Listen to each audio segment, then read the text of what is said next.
Varachha Gitanjali petrol pump પાસે આવેલ સરકારી અનાજના ગોડાઉન પાસે ટેમ્પાના માલિક અને ચાલકને ધમકી આપી રૂપિયા પડાવવાનો પ્રયાસ કરનાર 3ને પોલીસે ઝડપી પાડ્યા હતા। વરાછા પોલીસ પાસેથી મળતી માહિતી મુજબ લીંબાયત ખાતે રહેતા ભીમસિંહ લિંકાએ નોંધાવેલી ફરિયાદમાં જણાવ્યું હતું કે તે પોતાના ડ્રાઈવર સાથે વરાછા ગીતાંજલિ પેટ્રોલ પંપ પાસે આવેલ સરકારી ગોડાઉન પાસે ગયો હતો, જ્યાં 3 રીઢાઓ જેમાં હિરેન મહેતા, આસિફ મંસૂરી અને અભિષેક કટારિયા આવ્યા હતા અને તેઓને ધમકાવી રૂપિયાની માંગણી કરી હતી। જો કે તે જ સમયે પોલીસ આવી જતા 3ને પોલીસે પકડી પાડી ધમકી આપી રૂપિયાની માંગણીનો ગુનો દાખલ કરી તમામ 3 વિરુદ્ધ કાયદેસરની કાર્યવાહી હાથ ધરી હતી। Bureau report, Surat. ડભોલી 4 સાથે રિક્ષામાં બેસી સ્વામિનારાયણ મંદિર તરફ જઈ રહેલા યુવાનના થેલામાંથી સહમુસાફરના સ્વાંગમાં બેસેલા રીઢાઓએ રોકડની ચોરી કરી લીધી હોવાનો બનાવ પોલીસ મથકે નોંધાવા પામ્યો છે।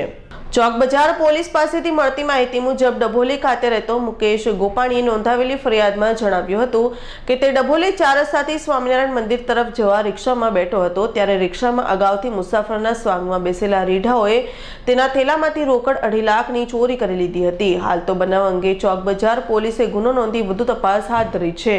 Bureau report, Surat. Salabatpura police મથકમાં ઠગાઈના ગુનામાં નાસ્તા ફરતા બંગાળી ઠગને પોલીસે ઝડપી પાડ્યો હતો। સલાબતપુરા પોલીસ મથકમાં ઠગાઈના ગુનામાં નાસ્તા ફરતા બંગાળી ઠગ એવા આનંદ મેશ્રાને સલાબતપુરા પોલીસે ઝડપી પાડી તેની વિરુદ્ધ કાયદેસરની કાર્યવાહી હાથ ધરી હતી।